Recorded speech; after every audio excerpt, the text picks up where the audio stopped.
Eh, sino bang mag-aakala naman na yung Blue Ribbon Committee, ibibigay nila sa akin? Nakita mo ba yung isang, anong tawag doon? Broadcaster ba yun na babae? Ay, oho. Ay, meron pa siyang kapares ng kanyang pananaw din, Sen. Yung si Boy DVD. Ano ba yung Boy DVD? Kilala ho nila yan. Ang pangalan nata, Liamas. May iksi ang mga kukotin nyo. May diferensya pa ang mga ulo nyo. Yung mga yan, may mga sakit. Aha. May mga sakit yan. O, isip-isipin mong mulat-mula pa eh. Bakit nanalo yan? Nakakita ka ba naman ganyan? Broadcaster ba yun? So, I think na mo nangyari ngayon. Yun na nga. Nagmukha siyang tanga ngayon, hindi ba? DPWH. Daming pera, walang hirap. Oo nga, no. Daming pera, walang hero. DPWH Tanungin ko siya mamaya, sino nagsabi ha? Baka mamaya eh. Makakatikim sa akin doon sa site kung ano-ano na pag-aaral.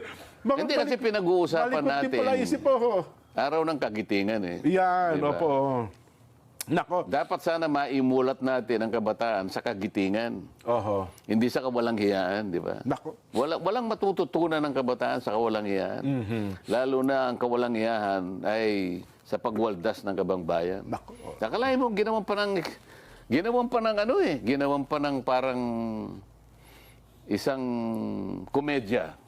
Oho. Binabasa ko sa, ang dami kasi yung pinapadala sa akin. Ay, mga memes po, tawag ata nila doon. Hindi ko alam kung anong tawag doon. Opo. Dahil nga ang pinag-uusapan mga kontraktor sa panahon Okay. ito, Opo. si San Miguel daw, at saka yung, San Miguel. at saka si Satanas, nag-uusap.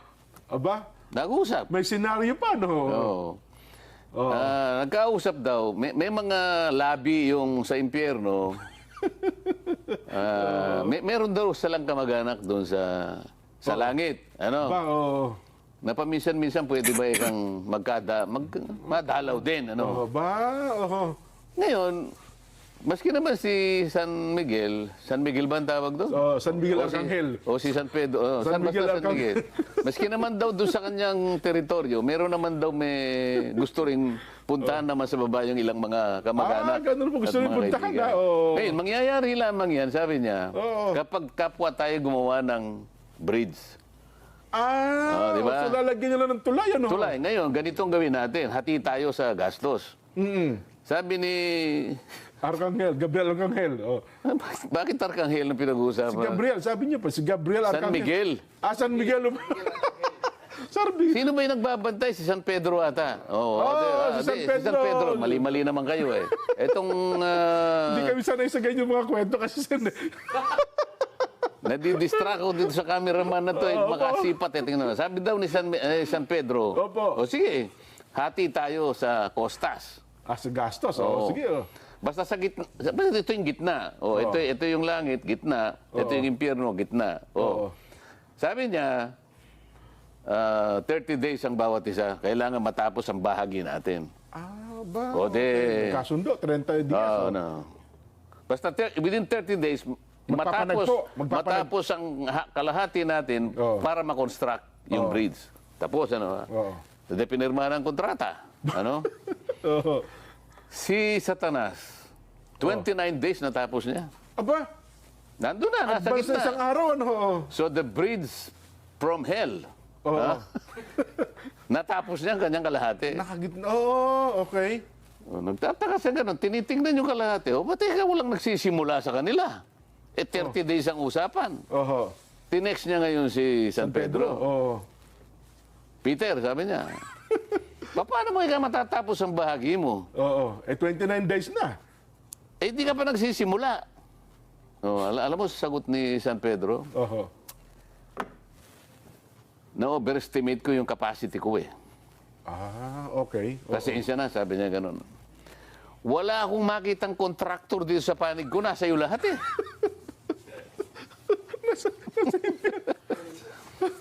Ito ang araw ng kagitingan na pinag-uusapan natin. Magpakagiting tayo kung paano kung paano natin maayos din ang problema natin. Yan. Wala palang kontraktor doon sa na nasa langit eh. Lahat nandun sa... Nandun lahat sa impyerno. Siguro nga sa isip-isipin mo naman Isip-isipin mo naman. Then baka naman mayroon. Alam nyo naman saan tayo naman umaasa. Aba, sa totoong buhay naman, sa totoong buhay siguro, ay meron pa rin naman sigurong... Ang sinasabi ko, yung nagpadala sa akin. Yun nga po, yun nga po. Wala raw. Wala naman ako sinasabi sa totoong buhay. Ang sinasabi ko, yung pinadala sa akin. Yung kwento ng yung kwento, kasi baka magdamdam naman sa atin yung ating mga kaibigan dyan sa... Sabi na yung magdadamdam lang naman yan, yung tinamaan. Ayun. Pero yung mabuti, hindi magdadamdam yun. Mapapangiti lang Mapapangiti lang. Totoo naman yun Sabi niya sigurado ang pinag-uusapan dito, yung masamang kontraktor. Yan. Ituloy ko lang sana bago dudugtungan ko yung binabanggit nyo. Kasi nabanggit nyo rin si Manuel L. Quezon. Yung mga mahalagang kaganapan daw po pala ng ating kasaysayan. November 30, 1936, si Pangulong Manuel L. Quezon ang guest of honor sa selebrasyon daw po ng University of the Philippines. At November 30, 1941, ang huling paggunita daw po ng bago ang World War II na pinangunahan po ni Quezon at kinausap ang mga kadete tungkol sa banta daw po ng Hapon. March 20, 1942, nilagdaan daw po ni Pangulong Jose P. Laurel ang Executive Order No. 20 na nagtatalaga sa National Heroes Day sa November 30 noon pong 1943. Ginanap ang selebrasyon sa Mount Samat Cemetery, Bataan bilang paggunita sa paglaban ng mga Pilipino at ng Amerikano. At 1945, pinangunahan po ng Pangulong Sergio Osmeña ang selebrasyon sa Capas, Tarlac bilang pag-alaala sa mga kampo ng bilanggo at simbolo ng pag-asa. At 1952, ibinalik po ni Pangulong Elpidio Quirino ang holiday sa huling linggo ng Agosto, hiwalay sa Bonifacio Day. Yung pala yun, naghiwalay. 1987, sa pamamagitan po ng Executive Order 292, pinagtibay ni Pangulong Cory Aquino ang holiday sa Administrative Code. At 2007, nilagdaan po ng Pangulong Gloria Macapagal Arroyo, Republic Act 9492 at inilipat ang National Heroes Day sa huling Lunes. Ayun, dito na tayo nagsimula. 2007. Ang National Heroes Day ay huling Lunes ng Agosto para sa mas mahabang weekend at pagtulong daw po sa turismo. Ang National Heroes Day ay nagbibigay pugay sa lahat ng mga bayani ng Pilipinas. Kinalaman o hindi kilala na nagbuwis po ng buhay at patuloy na nagsisilbi sa kanyang pamilya, komunidad at bansa. At ito po yung selebrasyon ng katapangan, patriotismo at araw-araw na kabayanihan. Yun po ang sa kabatiran po ng mga Gen Z, ng mga kabataan ngayon. Ituloy ko yung pinupunto natin, Kong, dahil nga po sa, yaman din lamang na pag-uusapan natin ang National Heroes Day, pero isa po sa malungkot, nabanggit natin itong mga petsang ito, Sen. Alam ko, tandang-tandaan niyo po ito, mga 1960s, Sen, kung ang pagbabatayan ay per capita income ng ating bansa, parang pangalawa ata tayo sa, mas mataas pa tayo sa Singapore, Sen, Pero bumaba tayo ng bumaba, at ngayon ata, parang malalagpasan na rin tayo ng Vietnam, ng isa sa mga dahilan, ang nakikita ngayon ay ang korupsyon. Kung 1960s ang pinag-uusapan natin, dapat ikaw magsa-isa niyan, dapat nandiyan ka na Tao ka na nung 1960s, hindi ba? Nagliligawan po yung mga magulang ko ng mga pausi. Pero yun, sa napakataas na ng level natin Di ba? Natatandaan ko sa historical books dyan. Kasi Opo. Nandun na ako ng 60s, pero siyempre bata pa tayo. Pero pagka binuksan mo yung mga librong pangkasaysayan, lalo na sa pang-ekonomikang pagsisiyasat, mga 60s kasi, pangalawa tayo kung pag-uusapan ay yung per capita GDP. Gross Domestic Product, yes po. Halimbawa, pag pinaghati-hati mo yung kinita ng isang bansa sa loob ng isang taon at i-divide mo sa kanyang mamamayan, pangalawa tayo sa pinakamataas. Yes. Isa yun sa pamantayan, isa yun sa sukatan na ginagamit ng ngayon, lalo na ngayon, ng mga nagpapautang sa mga bansang katulad natin, yung per capita GDP. Tama. Ngayon, maganda ang nauuna ang Japan Pangalawa tayo. Oho. 1960s ito. Mataas pa tayo sa Singapore ng mga time na Mataas yun. tayo. Yes. Kung pag-uusapan, Southeast Asia, Oho. tayo ang pinakamataas. Sa buong Asia, pangalawa tayo. Ang Japan ang pinakamataas ang GDP per capita. Opo. Ngayon, kung susuriin mo yan, sa pagdaan ng mga panahon, maawa ka eh. Oho. Maawa ka. Talagang bumabagsak na Every 5 years, makikita mong bumabagsak na bumabagsak. Tinalo tayo ng Singapore, tinalo tayo ng Thailand, tinalo tayo ng Malaysia, tinalo tayo ng Indonesia. Ay, malapit-lapit na tayong talunin ng ng Vietnam at Lalagpasan na ang rin tayo. Cambodia, maaari na tayong lampasan. Paano Grabe. nangyari ito? Pangalawa ka sa Asia. Opo. Eh, di Ay, dapat paano pataas tayo ng pataas, halip na pababa ng Dapat pababa. sana pataas ka na ng pataas. Maganda na yung momentum mo eh. Isip-isipin mo, 60s agricultural country tayo noon, hindi pa tayo industrialized. Agricultural pa lang tayo, pero nakuha nating pumangalawa sa Asia. Oho. No, ngayon, dahil nga sa katakot-takot na katiwalian, na corruption sa bansa natin, bakit hindi babagsak ang bansa mo? Oho. Corruption kaya, Sen, talaga ang dahilan kung bakit nagkaganon ang Isa. ating bansa natin? Isa sa pinakadahilan. Ganun po. Eh, isipin mo, kapag ka kinurap mo ang pera ng bayan, dalawang bagay lang makikita mo riyan eh. Oho. Natalo ang mamamayan kasi yung serbisyo na para sa kanila, lalong-lalo na yung nasa panig ng mahihirap, Opo, na ipagkait. nawawala lahat yon. Hindi na ibigay, na ipagkait po. Tama kayo. Pagkatapos yung pera Oho. na dapat gugulin nga para sa kanila, kinurakot pa at dinala sa bulsa nila. Oho. Paano mabubuhay? Paano nga asenso ang isang bansa? Makikita mo, maski sa corruption index, pinakamahirap na bansa, pinakamataas ang corruption. Parang may direct correlation ang tawag nila dyan. Pagka pinlat mo yan, halimbawa, Magpapanag po, pag pinlat mo yan, ang talagang makikita mo yung correlation. Eh. Ayun. Sa statistics, madali yan. Eh. Opo. Gagamit sila ng dependent variables at saka independent variable. No? Ang independent variable, halimbawa, flood control. Sabi nila. Makikita. Talagang tatama, sasakto talaga. Babagsak ang bansa mo talaga. Nako.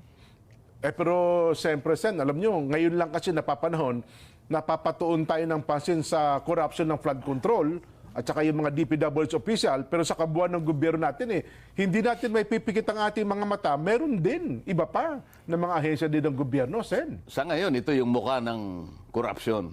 Opo. Nakasentro ngayon yung mukha ng corruption. Talagang litaw na litaw ang mukha. O yan, opo. Isip-isipin mo saan ka naman nakakitang, akala mo sasabihin niyang ganyan river walling, sabi niya, no? Nakalagay sa report nila, completed. Yan, nako. August. Oho. August 2.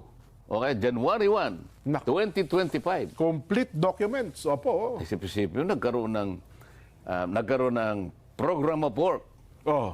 May plano. Opo. Nagbidding. Yan, nako. Nag-award. Oho. Meron pang notice to proceed. Nako. Pagkatapos may report pa yung QUA, yung quality control ito.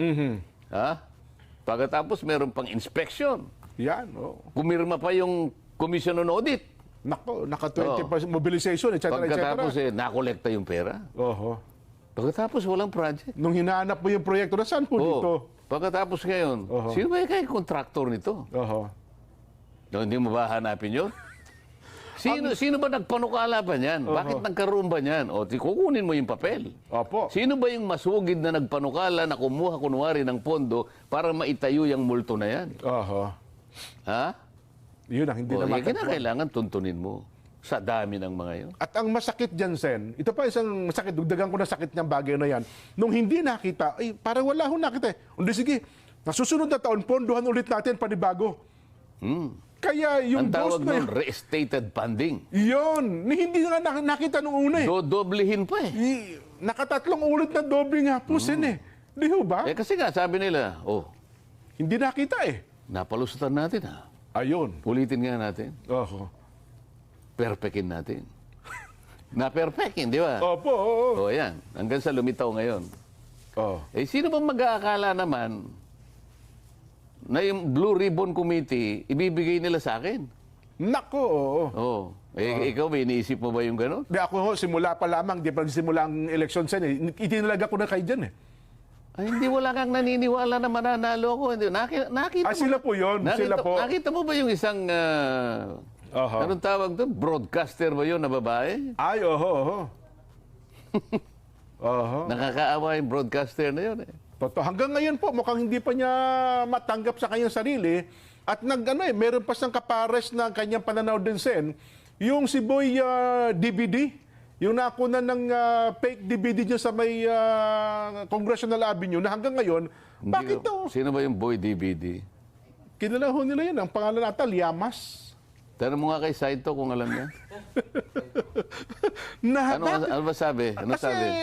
sinasabi niya, bakit daw parang selective kayo? Parang pinipili nyo lang? Bakit yun at yun lang daw atang na pagtutunan nyo ng pansin, sen, ng Blue Ribbon Committee?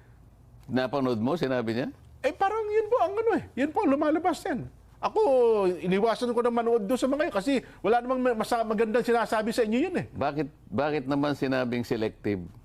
Eh kasi nga ron daw po, parang ang dating doon sa kanyang sinasabi ay mga opisyalis lang daw po ng DPWH ang inyong tinitignan. Eh di parang yung broadcaster na babae.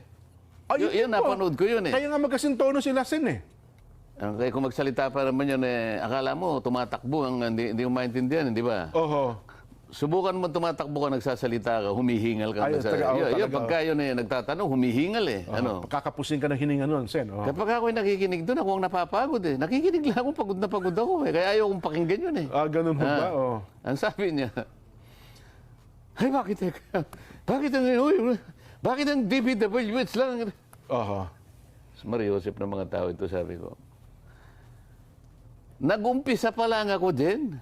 Unang hearing niyo pa nga lang po, sen eh. Unang hearing pa lang ako. Oho. Alam ba niya kung gaano kalawak?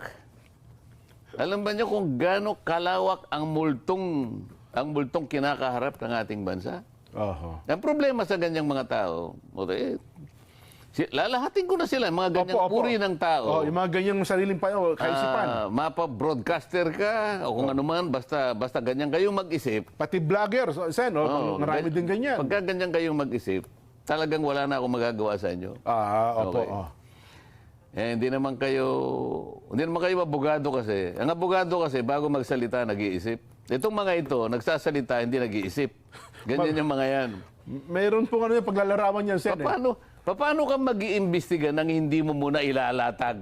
Kumbaga sa korte, Laying the predicate, sasabihin ng korte sa'yo, Counsel, you need to lay the predicate. Yan. Hindi pwedeng hindi ka mag-lay ng predicate. Siyempre. Ilalatag mo muna. Isa-isa mo ngayon. Ba't kaya ka? Saan ka naman nakakita ang mga ganyan na? Ang gusto ata sa unang araw pala, ipatawag yun na lahat ng mga... Wala naman kasi silang direksyon na magtanong eh. Nagtatanong lang sila sang-ayon dun sa kanilang nalalaman. Yan. Hindi ko kayo papatulan. May iksi ang mga kukotin nyo. May diferensya pa ang mga ulo nyo. Kaya hindi ko kayo papatusin. Kaya alam mo, hindi ako nagpapa-interview sa mga yan eh. Sabagay, yung babae na yun, ng broadcaster, hindi ako interviewin nun kahit anong mangyari. Ganun ho Sa ba? nervyos niya siguro. yun ang tingin nyo, sen. Oo. Kahit anong mangyari talagang hindi sila magtatangka na... Sinubukan ko nang sinubukan ko nang magparating sa kanya na pakisabi mo nga sa kanya ako na interviewin naman niya ako. Yan. Kasi ang nakausap ko, isa sa pinakamatalik niyang kaibigan. Okay. Matalik na kaibigan kasi yung sasabihin ko na ang totoo, sangayon doon sa kaibigan ko, tinulungan siya na yung anak niya ipagamot sa Taiwan. Oo, kasi magkaibigan sila. Opo. Kaya sabi niya, peanut yan. Sabi niya, hindi pwedeng hindi niya ako, Napagbigyan. mapagbigyan. Oho. Sige kako, sige. Baka Try. Try mo Subukan lang. ako. Pangiti-ngiti ako eh. Oo. Ako pagdating sa akin. Tama ka kung ayaw na eh. Yan ang sinasabi ko sa'yo. Yun pala. Yang mga yan, may mga sakit. Aha. May mga sakit yan. Ano po sakit? Gusto lang nilang tanungin yung gusto nilang tanungin. Ayun. Kaya paikot-ikot lang sila sa isang subject matter Opo. na akala nila nakagagawa sila ng mabuti sa bansa. Oho. Hindi sila makakapaglahad ng objective. Oho. Hindi kagaya natin. Kung ano yung tama, yung nagdi-discuss natin. Siyempre po naman. Diba? Opo. Wala tayong kikilingan. Oho. At yung taong bayan, taga-subaybay natin, magsasabing, tama, mali, di ba? Hindi kasi natin kinukupo yung kaalamansan, di ba? So, isip-isipin mong mulat-mula pa eh. Bakit nanalo yan? Nakakita ka ba naman ganyan? Broadcaster ba yun? Parang, anyway. Hindi kaya, kasi ganyan, sabi naman nung kausap. Hindi nga eh. 2.8 million lang sila eh. Ganun. Bakit may pinipilit niya yung kanyang gustong mangyari? Para panatilihin niya sa kanyang sarili na si ang tama, na sa kanyang panukat, hindi ako mananalo. Akalain mo magtiwala siya sa sarili niyang pag-iisip. Tingnan mo nangyari ngayon. Yun na nga. Nagmukha siyang tanga ngayon, hindi ba? Totoo po. Yeah. Minsan, pwede ko na sabihin sa kanila ngayon lahat. Minsan kasi naman yung pagkakamali, madali naman tanggapin eh. At ngayon, yung mga ini-interview niya, ngayon, bahala sila. Magpa-interview kayo sa tanga. Yeah. Yun ang pinakamasakit sa lahat.